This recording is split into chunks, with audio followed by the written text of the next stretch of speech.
এই আসাদ নূরের মতো নাস্তিকরা, আসিফ মহিউদ্দিন, আসাদ নূর, তারপরে আরো যারা আছে, তারা দুনিয়ার সবাইকে নিয়ে সমালোচনা করবে, দুনিয়ার সবাইকে নিয়ে তারা কটাক্ষ করবে।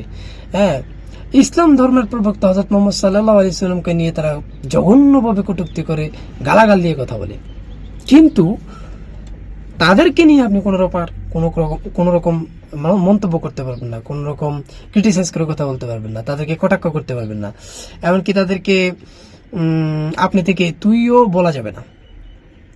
একটা ভিডিওতে একটা লোকের সাথে ডিবেট হচ্ছে, ওই লোকটা মানে আসাদ নূরকে বলতেছে, আমি কি আপনাকে তুই করে বলতে পারি কিনা। আপনারা যদি আমি তুই বলে সম্বোধন করি, আপনি কি রাগ করবেন? তুই বলে সম্বোধন করলে রাগ করা, আপনি যে কোনোভাবেই সম্বোধন করতে পারেন। আমার আসলে তুই, আপনি বা এতে কিছু যায় আসে না। তবে আম সামাজিক যোগাযোগের মাধ্যমে আপনাকে অনেকে দেখছেন, আমাকে অনেকে দেখছেন। আপনার সাথে আমার ব্যক্তিগত যোগাযোগ নেই, পরিচয় নাই। সেক্ষেত্রে আপনি আমাকে কেন তুই করে বলবেন? তখন আসাদ নূর বলতেছে যে, আপনি আমাকে কেন তুই করে বলবেন? সোশ্যাল মিডিয়াতে যে আপনি তুই করে বলতে পারেন, কিন্তু সোশ্যাল মিডিয়াতে সবাই আপনাকে দেখতেছে, আপনি কেন তুই করে বলবেন? আরে ভাই, আপনিও তো এই হযরত মুহাম্মদ সাল্লাল্লাহু আলাইহি ওয়াসাল্লামকে সোশ্যাল মিডিয়ার মধ্যে তুই তুকারি করে কথা বলেন, এবং কি গালাগাল দিয়ে কথা বলেন, খুবই ক্রিটিসাইজ করে, তো জঘন্যভাবে গালাগাল দিয়ে কথা বলেন।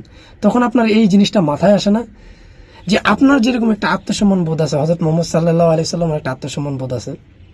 আপনাকে যেমন তুই তুকারি করলে খারাপ লাগে, তাই হযরত মুহাম্মদ সাল্লাল্লাহু আলাইহি ওয়াসাল্লামকে বললে তেমনি ভাবে ঠিক তার অনুসারীদেরও খারাপ লাগে। এটা আপনার বুঝে আসে না?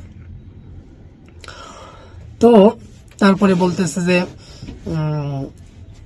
এই যে এই লোকটা আবার বলতেছে যে কোরআন নিয়ে আপনারা ভুল ধরেন, আবার কোরআন দিয়েই আপনারা সেটার করেন, মানে যুক্তি দেন, এখানেই বলছে ওইখানেই বলছেন।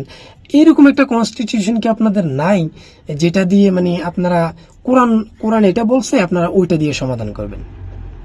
নবীরে মানুষ নাই বা আল্লাহরও মানুষ নাই, এই কথাগুলো আবার মানুষের যখন বলস, তখন আবার ওই কোরআন আবার ওই হাদিস দিয়ে ব্যাখ্যা দিয়ে বলছ।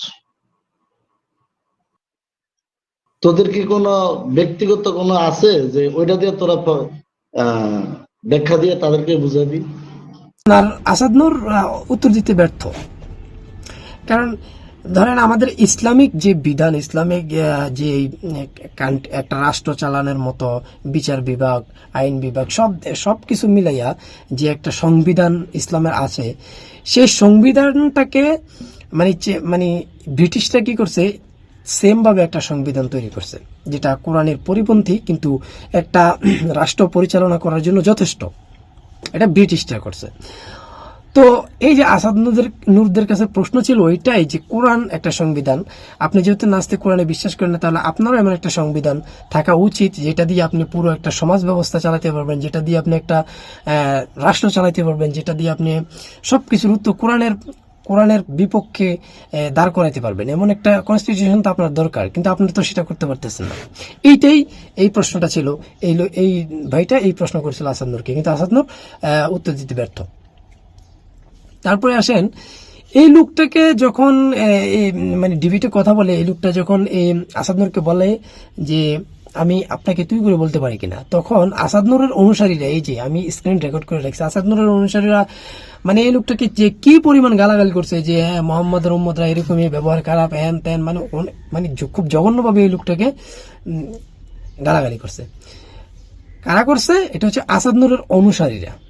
চিন্তা করেন যে আসাদ নূরের অনুসারীরা আসাদ নূরকে মানে আপনি থেকে তুই করে বলাটা পছন্দ করে না। আসাদ নূরকে আপনি থেকে তুই করে বলাটা তাদের ইগোতে লাগে, তাদের আত্মসম্মান বোধে লাগে। অথচ এই আসাদ নূর যখন মানে 200 কোটি মুসলমানের নেতা হযরত মুহাম্মদ সাল্লাল্লাহু আলাইহি সাল্লামকে নিয়ে যখন কটূক্তি করে, তখন তাদের রিয়েকশনটা কি হওয়া উচিত? আপনি থেকে তুই করে বলাতে যদি আপনাদের এই অবস্থা হয়, আপনারা যদি একটা মানুষকে এইভাবে ক্রিটিসাইজ করতে কথা বলেন, গালাগাল দিয়ে কথা বলেন, তাহলে আপনারা যখন হযরত মুহাম্মদ সাল্লাল্লাহু আলাইহি সাল্লামকে গালাগাল দিয়ে কথা বলেন, তখন আপনাদের প্রতি এই 200 কোটি মুসলমানের রিয়েকশনটা কি হওয়া উচিত? হযরত মুহাম্মদ সাল্লাল্লাহু আলাইহি সাল্লাম 200 কোটি মানুষের কলিজার টুকরা, হ্যাঁ, তাকে নিয়ে যখন আপনি গালাগাল দিয়ে কথা বলেন, তখন আমাদের অবস্থাটা কি হওয়া উচিত আপনি বলেন। আরে ভাই, স্বাধীনতার মানে মুক্ত স্বাধীনতার মানে তো এই না। মুক্ত স্বাধীনভাবে কথা বলার মানে তো এই না যে আপনি আমার মাকে নিয়ে কথা বলবেন, আপনি আমার বোনকে নিয়ে কথা বলবেন। হ্যাঁ, মুক্ত স্বাধীনতার মানে তো এইটা না, এটা তো অসভ্যতা। আপনি একটা অন্য ধর্মের প্রবক্তাকে নিয়ে কথা বলা, তারপরে আপনি আমার ঘরের মা বোনকে নিয়ে কথা বলা, এটা তো মুক্ত স্বাধীনতার মধ্যে পড়ে না, এটা তো অসভ্যতার মধ্যে পড়ে। আপনি নাস্তিক, ঠিক আছে, আপনাকে তো কেউ জোর করে বলছে না যে আপনি আসেন, ধর্ম পালন করেন, ইসলাম পালন করেন, ইসলামে এন্ট্রি করেন। আপনাকে তো জোর করতেছে না কেউ, আপনি আপনার মতো চলেন না। নাস্তিক তো অন্যান্য দেশও আছে, নাস্তিক শুধু আমাদের বাংলাদেশে আপনার মতো নাস্তিক না তো। নাস্তিক আমেরিকাতে আছে, ইউরোপ কান্ট্রির দেশগুলোতে আছে, জাপানে প্রায় 70% মানুষ নাস্তিক, যেখানে কোনো ধর্মই মানে না তারা। তো সেখানে এই মানে ইউরোপ কান্ট্রির মানুষগুলো তো আমি কখনো দেখি নাই যে ইসলাম নিয়ে ক্রিটিসাইজ করে কথা বলে, ইসলাম নিয়ে মুসলমানদের নবী করিম সাল্লাল্লাহু আলাইহি ওয়াসাল্লামকে নিয়ে কটূক্তিমূলক কথা বলে। তারা তো বলে না। 70% মানুষ ধর্ম মানে না, অন্যান্য রাষ্ট্রে 30% 40% ধর্ম মানে না। কই, তারা তো কখনো ইসলাম ধর্ম নিয়ে তাদের এত মাথা ব্যথা নেই, ইসলামের প্রবক্তা নিয়ে বা ইসলাম ধর্মের নিয়ম নীতি নিয়ে এত কথা তারা বলে না। নাস্তিকতার মানে এটা না যে আপনি অন্য একটা ধর্মকে নিয়ে ক্রিটিসাইজ করে কথা বলবেন। মুক্ত স্বাধীনতার মানে এটা না।